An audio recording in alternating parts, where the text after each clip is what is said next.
Hey, this is Michael from the one band called the Automatons, a whole bunch of other stuff before. Check out the Nursery podcast on Ohio Creative. It's cold in this neck of Ohio tonight, and the style is right for a sad winter song. I feel lost like a speck in a pile out of sight, and though I try with all might, I just don't feel that strong. As we walk through a field trekking on snowy dirt, my eyes start to hurt trying to see you smile. And we talk about fears making our story short. You are scared to get shot, your bravery goes for miles. And there's more miles to go as we walk the train tracks. I think we lost the rain back in the woods we just hiked. And the store signs can glow as you walk sidewalk cracks. I think we lost the town back trading street lamps for kites.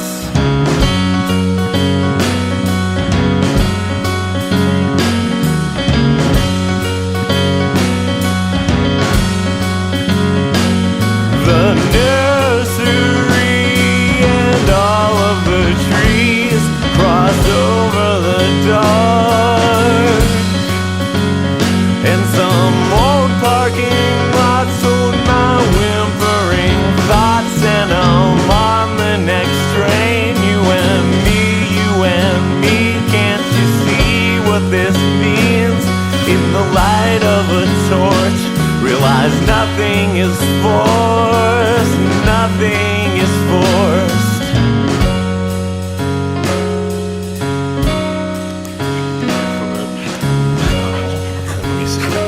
Hi everybody, welcome to Nursery, a podcast from Ohio's Creative Voice. This episode is actually sponsored by someone very special, First Night Youngstown. If you go to firstnightyoungstowno.com, that's firstnightyoungstownoh, as in Ohio.com, you're going to check out their menu. It's going to say First Night Youngstown, ring in the new year. You can join the board there, actually. And also, just to give you an idea, First Night Youngstown is a New Year's Eve celebration for everyone who's ready to ring in the new year. Come downtown to celebrate diversity through the arts with a variety of bands, crafts, and events that bring together the Youngstown community. And there's actually a little link on the site that says purchase an admission button to gain access to the events. So guys, check that site out one more time, firstnightyoungstownoh.com. And you guys all know that my name's Lee Boyle, but my guest today is Ann Rock. How you doing, Ann? Very well, thank you. Do you want to talk to them off the top about First Night Youngstown and what drew you to them and what you do there? Sure. Go ahead. I was a volunteer last year. It's kind of like the year before. So I returned to the country in August 2014, and I was really excited to see Youngstown turn around. And because when I had left in 2004, downtown was closed. You didn't go down there. And so when I came back, saw it was booming and happening, and an opportunity to get involved. I took it. I knew someone on the board named Betsy Johnquest. She's the coordinator.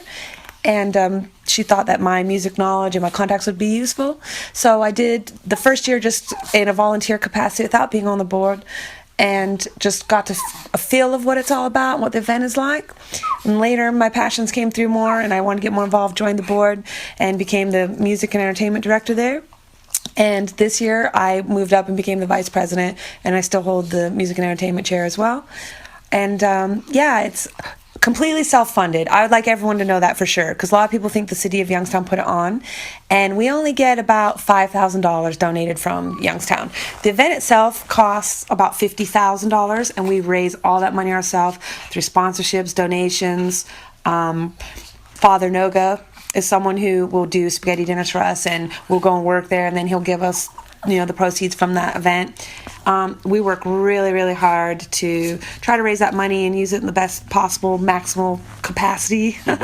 I really enjoy it. I enjoy meeting all people. I try to make it a local thing, get really the stars of Youngstown down there, and all local acts and known and unknown people. And I try to attract as many people as I can to that event, just to open their minds and try something different. Mm-hmm.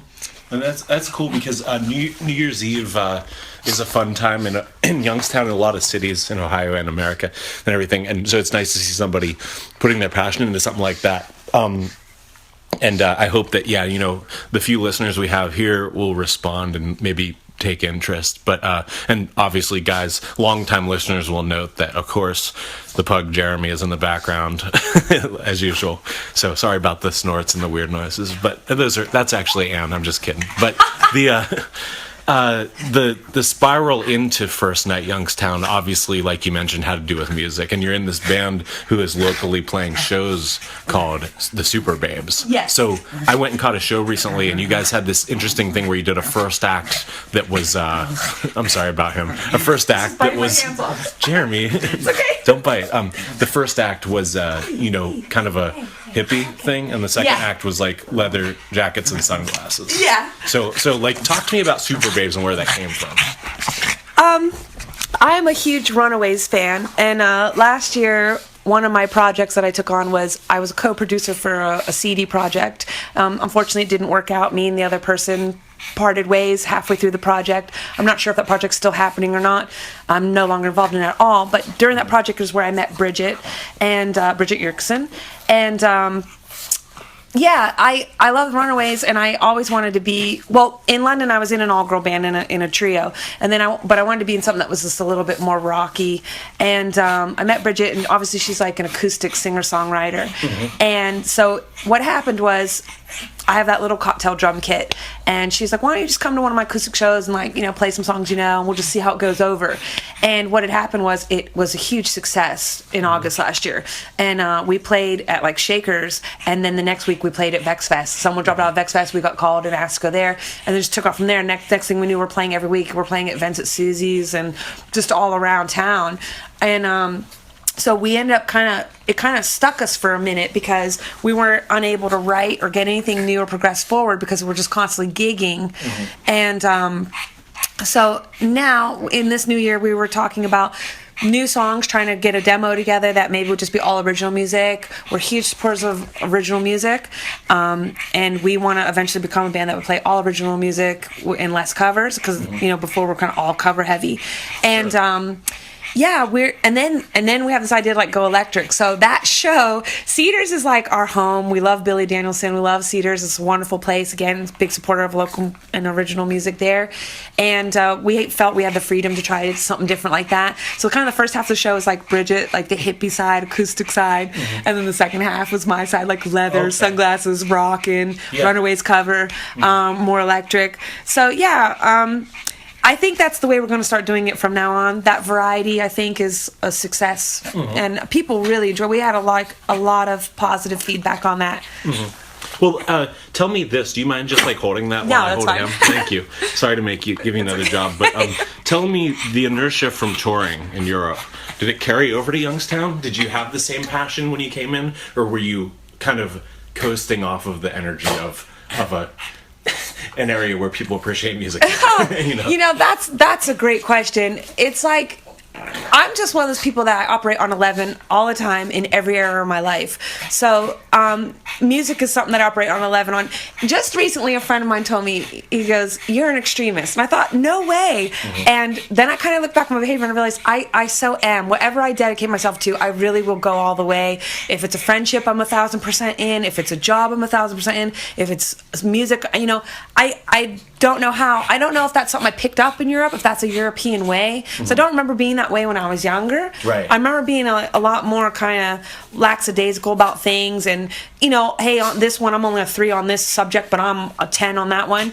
But I find myself kind of always firing on all cylinders now and just always going full steam ahead. So I think in London, I had a combination of a high like a highly pressurized job in addition to my tour as well. So I worked at a fashion clothing company there, and they were wonderful because in England you start off your job with 4 weeks holiday, and every year you're there you get more days off. So I did that. I was in England for 10 years. I had a job for 10 years. So by the end of it, I had 10 weeks holiday. So it was easy for me to go on tours for 6 weeks or whatever.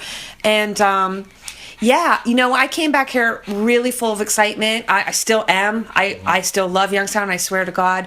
I've toured Europe twice, and there's no city else in the world that is like Youngstown. And I mean that in the best possible, most positive way. I think that there is a lot of amazing people and talent and just things happening here that even never happened in London. And I think that people don't realize, I feel that the streets are lined with gold here, and there's loads of opportunities there for the taking, and you just got to get out there and take them.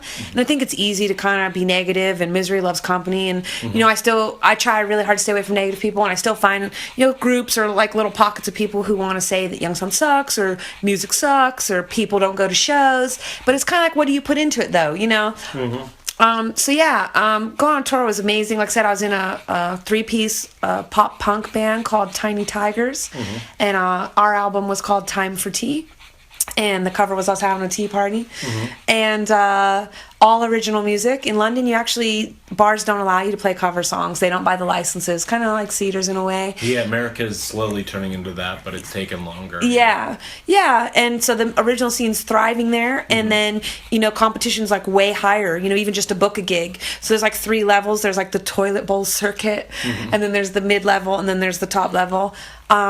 Where you're playing out like Coco and, Milk and Honey and things like that. Okay. And, we started on the toilet and ended on the top. Oh, that's great. Yeah, and there, people get excited, and they just, it's kind of like here, people decide they buy all your merch and they buy your record. I mean, it's not different. It's only different in the capacity that, one, you only do a 30-minute set in the bars, and you're going to play with maybe 5 other bands or more because of the variety. It's almost like Las Vegas on fast forward, because there's just so much happening. Everything's open all night, and people are just going to go up and down the street and go wherever. So they try to keep the variety there. That's something I'm trying to bring here too. In like my bookings are like Super Babes, and we only want to play hour shows, or less, because we'll rather just give you our best and that's it. I don't want to play 4-hour shows. I don't like that kind of stuff. I don't like booking that for New Year's. I'd rather give people that variety, that if they stopped in and saw you at Christopher's at 5 o'clock, when they come back at 6, somebody else is there. I think that's more exciting. Yeah. And I think people feel they get more for their money that way. If there is, for first night you have to pay $10 to get in. Hey, you can see, maybe 100 bands that night, or 100 different acts happening, or whatever, not just 10 or 5. When people feel they got something for it. And same with us. I'd rather hit you with my best shot and just get out there and give it my all for that time, burn really bright, and then just turn it off. That's much better, yeah, especially for original music. I'm from a smaller town called East Palestine, and so I don't keep my finger on the pulse of Youngstown quite as much as I'd like to, but I've had a lot of experiences like yours where all of a sudden somebody just appears at Cedars like you did. Yeah. And they're like all the way in, and they're excited about music, and I'm like, where did you come from? And have you had experiences in turn like that, where all of a sudden somebody, the people that aren't negative obviously, have you had experiences like that where you're like, wow man, where's this person been all my life? It's like, it's great to have some people in Youngstown that are either excited about Youngstown or excited about music. Yeah, well, I know you recently met with Chris Yambar, and he's like a close friend of mine. Right. And he's like spiritual advisor and like a mentor. I love working with him, and he's someone that I've known my whole life. He went to high school with my parents. Oh wow. And so I know him and Maureen, his wife, and they're always huge supporters of mine. They actually was talking to me about making a Super Babes comic book and things like that, because we're supposed to do Comic Con. I haven't got to talk to Chris. I don't know if we're going to do that again. Yeah. And if we do, then hopefully I'll be setting up the entertainment for that, and we'll all be on that bill, and that'll be like a really fun rocking time. It's normally in September, October. So, but yeah, Chris Yambar's like one of those people. Meeting you, meeting Brandon Martin, meeting Brody Calix, Youngstown, it's no different. It can still be this amazing booming town that, just get to align yourself with the right people, and, you can't, unstoppable. It's been amazing. I love people like Christian Reinhardt, who have a passion for, bringing entertainment, restaurants, and exciting things to Youngstown. I think Susie's is one of the best places downtown. Yeah, I love Cedars. I love Billy Danielson. He's someone who's artistic. He's someone who also lived in Europe for 2 years. He lived in France. So whenever I'm missing Europe, I go visit him and we talk Yeah. European ways. Okay. And he's, those are people that give you that creative and artistic freedom when you want to do a show and you can do something different. We had all those balloons and bubble machine. That was great. Yeah. Yeah, it's nice to have those kind of places that you could do that, and it's not going to be a problem with anybody. And yeah, it's really exciting. And same with Tiny Tigers. Tiny Tigers was a real kind of Beatles experience. It was three good-looking girls, and it was like, get up there, play, run off. 9 times out of 10, I was never playing on my own drum set. And when I went on tour, I had road cases, and I had to drag that stuff all along. And then we had people who did that for us, which was really great. And then you get to the point where you get to just we used to dress in 1940s, and I used to play drums in high heels, and I get to just walk out there and it's ready to play and run on. That's fun. Run on, play and run on. Can't even And imagine. move on That's to the gotta next be great. city. Yeah. Yeah, it was fantastic, You have your blips, we had times where the equipment van didn't make it, Yeah. and we were scared, but people always let us play on their stuff. And people always ask me, oh, what was one of the best places you ever played? I would say like Italy and France were the best places I ever played. Those people there, just their energy is really high, and they just really open to it, and they just loved it. And I used to wear a belt. It was really popular in like 2008 to get a belt. I don't know if they have them here, where it's like a square buckle and it's got your name actually like carved, like the letters stand out. Oh, yeah. And my manager would give me an Ann Rock belt, and I used to wear this belt. And there were people who wanted my belt. They're grabbing at me. When we went to Italy, they were grabbing us and trying to. I never thought I would achieve something like that in my lifetime. Yeah, that's crazy. And then the greatest feeling in the world, and I'm sure you can really identify, is when you've written a song and you're playing it, and the other people, they come to you and they tell you how much they love it and how much it touches them, or they're singing along while you're playing it. And I mean, it's just super exciting.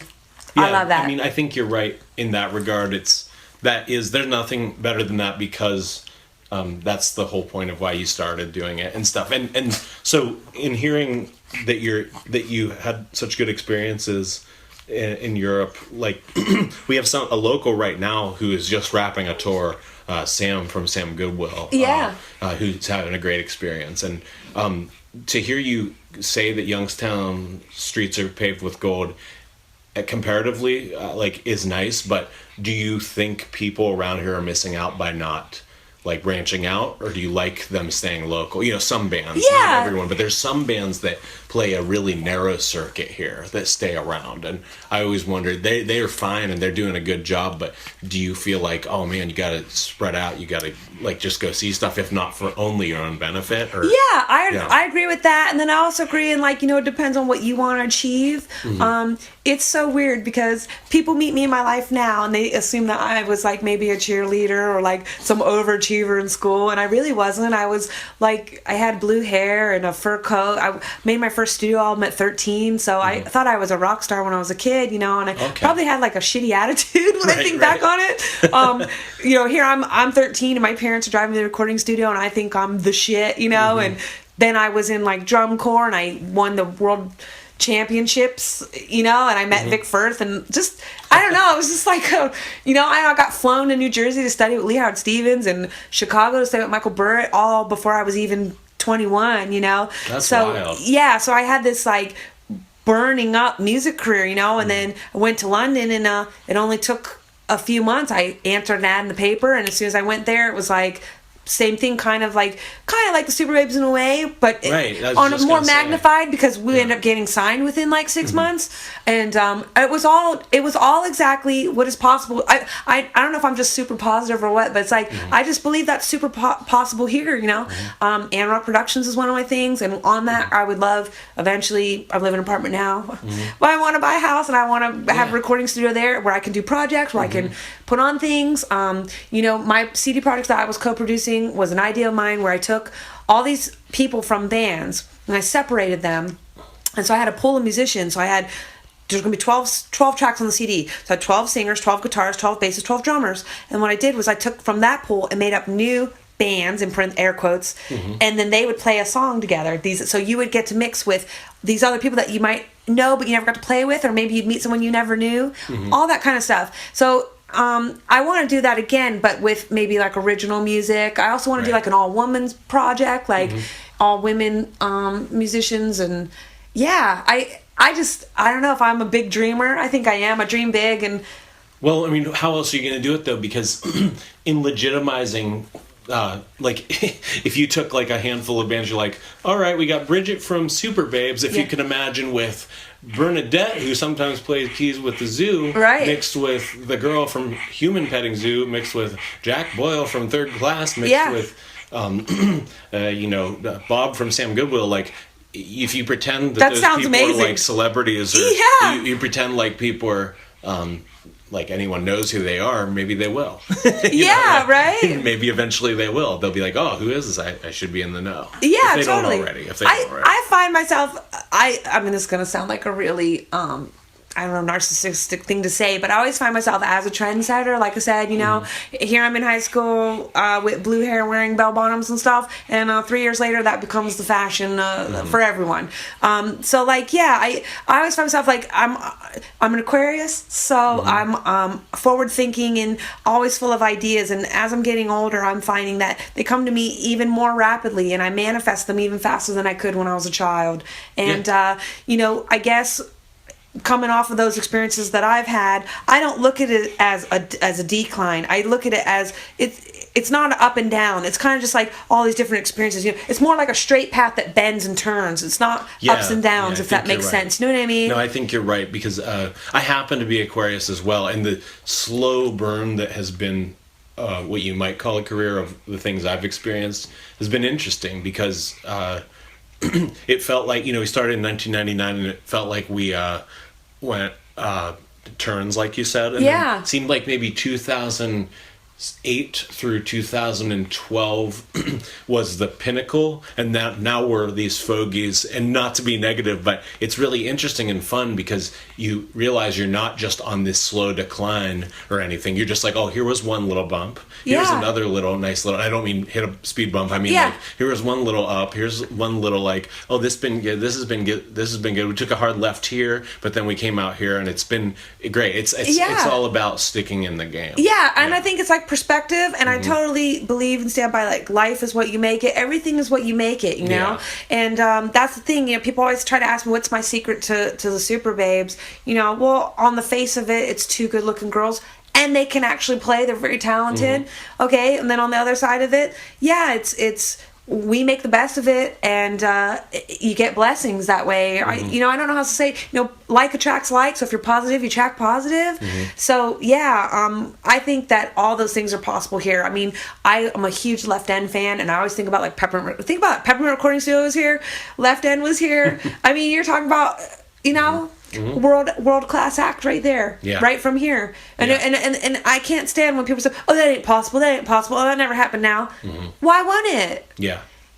And it's great that it doesn't deter you to work a job on the side, to do other things otherwise, because people act like it has to be your everything, and frankly, it might just ruin it if it was your everything. Not to say I want to stay small, but to say that, like, you need to balance a balancing act to appreciate art. Absolutely. And even in London, when I was a full-time signed musician, I still had a full-time job. Right. I think that's the biggest thing that people don't understand. Yeah. That a lot of the really large acts from Ohio who are all over the place, a lot of their core members come home and work part-time until the next tour and stuff. People don't know that. Don't you want a car? Don't you want a house? Don't you want a couch? I mean, what do you mean? The life of a musician, I went on tour with Johnny 3 before I left for London, and that was like driving in a van with two sweaty dudes and crashing at people's, you're playing every gig and hoping that someone there's cool and you can hang out with them and stay at their house, because we don't have another option.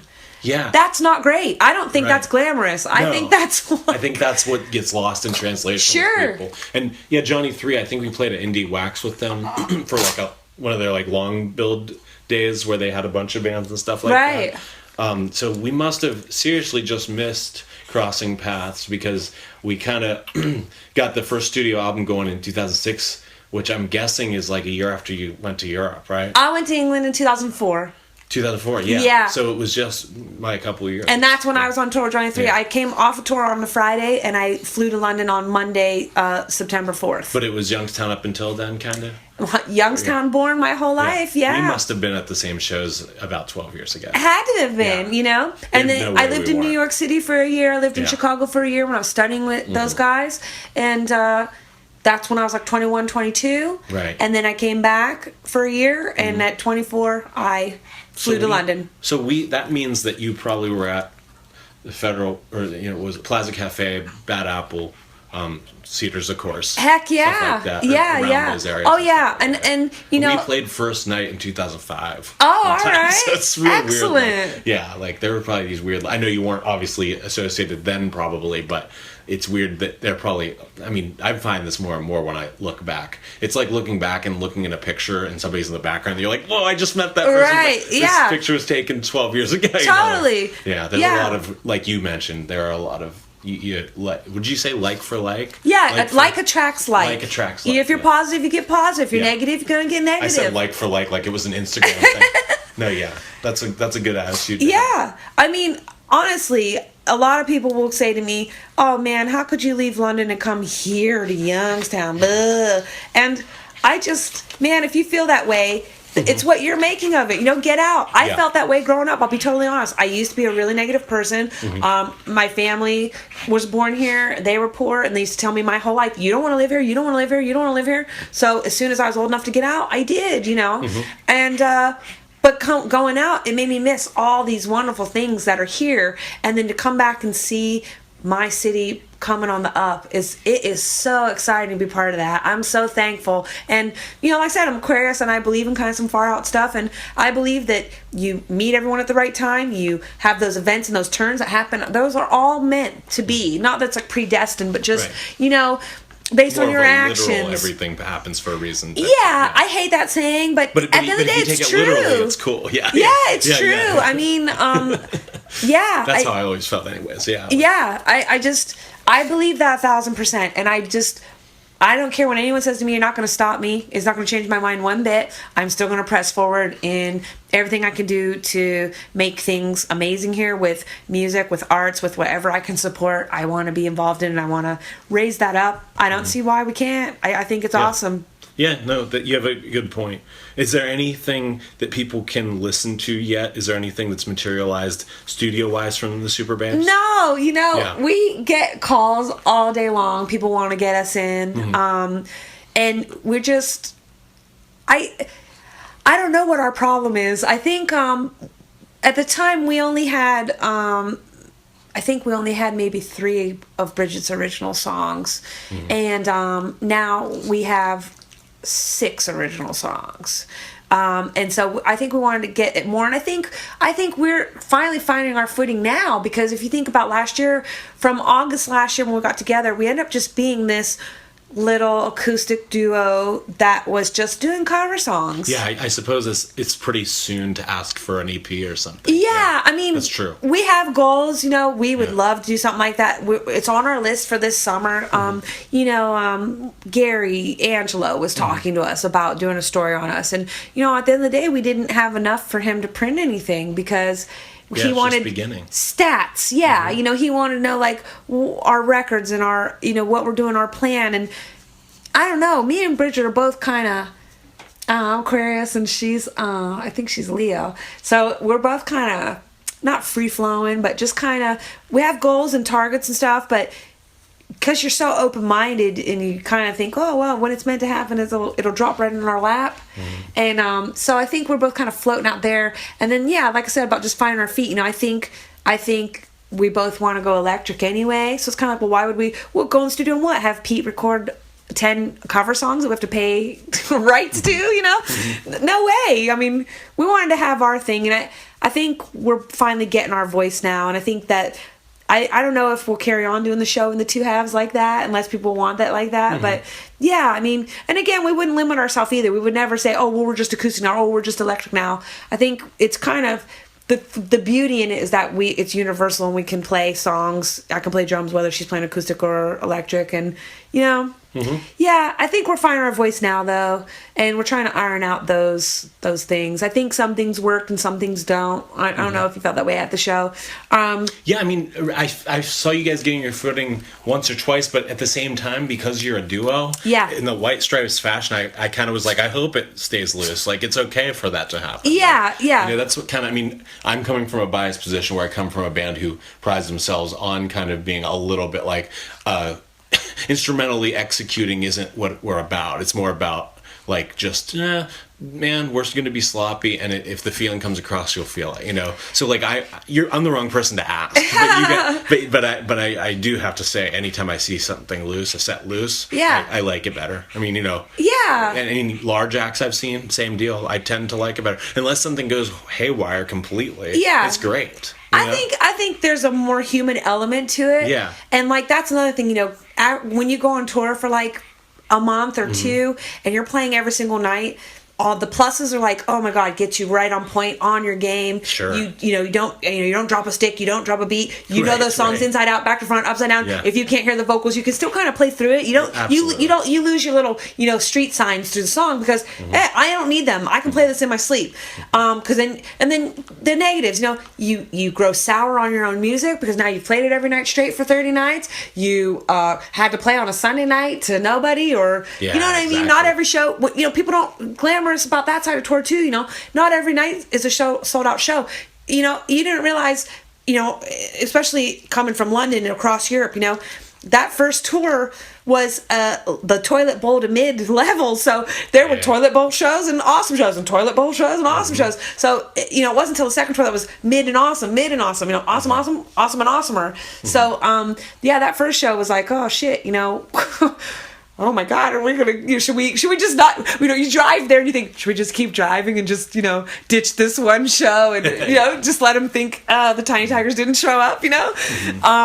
And then sometimes those turn out to be like super amazing. You know, you get there and like, oh my god, by 10 o'clock it's rammed, and you know, there's all these awesome artsy people there, and they're really in touch with your music and really in touch with what you're doing, and they want to help you out. And I don't know, it's like such a mixed bag. I mean, it's like thing like when you drove across America, you don't know what you're gonna get. No, and there were times even closer to home. Alliance, Ohio, pulled into a biker bar that's probably not there anymore, called Ely's Billiards, and we were like, oh no, they're gonna beat us up. You know, we always think, oh, they're gonna hate us because we don't play Skinner. It's never true. Right. They're always great. Everybody's cool, and that was one of those instances like you talked about where then it filled and it was fine and everybody was great. And you know, stuff like that's just wild. You really have to hang in there and just see it through. And you know, one other drawback is when we've been on tour, the longest we've ever been on tour is 9 days. We do it in smaller spurts. But when we came back and then played a home show the 2 weekends after the tour, my brother Jack in the band said, he's like, everybody was singing along and we got a lot of people in, and he was like, I missed the challenge, man. I like winning people on tour. And I was like, I know, it's even that. You can even get spoiled in not being spoiled. Right, you know what I mean? Right. Like he was like, I want to win them, man. We were holding the t-shirts up from behind the set and telling them who we were and explaining ourselves with a mission statement every time. He's like, we don't have to do that at home. I miss it. And I was like, I know. It's fun. It's fun to win people over. It's fun. Yeah. And so, I mean, I think that's good. And I think when you said, like, you don't want people messing with your dreams and stuff, it's a good attitude to have on this podcast where we're trying to connect a lot of people together who are like-minded. And I think it's good. Is there any advice you have before we sign off for listeners who might be any sort of creatives in Ohio? Yeah. You know, what you said about hanging in there. And it's like, at the end of the day, all you've got is yourself. You know what I mean? And if you don't believe in it, how can you get other people to? How do you convince other people to if you're not? You know? So believe in it. Don't let people take it away from you. And you know, one other thing I'd like to touch on is you know, don't fall victim to like social beliefs that you're a failure if you know, I've never been signed, or by the time I'm 30 I don't have a house, or I'm not married. You know, that is a societal belief that is no reflection about. I would never measure my life by that ever. Yeah. And people look at me and they think I'm very successful. People say, anything I touch turns to gold. And I believe that that's because I'm super positive. I put my heart and soul into things, people, places, things I believe in. And that if other people could do that, I think that would really change, one, Youngstown on a level, and two, like the world. I don't know how else to... Yeah, that's the best way to say it. Right? So, that's me. That's cool, man. Thanks, Ann, for talking to us. And listeners, just to get a couple things out of the way, this podcast, aside from First Night Youngstown, is also sponsored by the Orange Avocado. That's raw, vegan, gluten-free desserts. Check them out on Facebook. And also the Speaking of Music show. Find them on YouTube. They talk about music of yesterday and today in a broader scope than we do. And the music in this podcast brought to you by my band Third Class. Make sure you go to thirdclass.net to find the backlog of Nursery and our albums, and then bullskit.com if you just want to watch some stupid skits. And can you say, look, Mom, we're on a podcast? Look, Mom, we're on a podcast. All right, guys, take it easy. Jeremy. Cherry, don't you want to sing with me?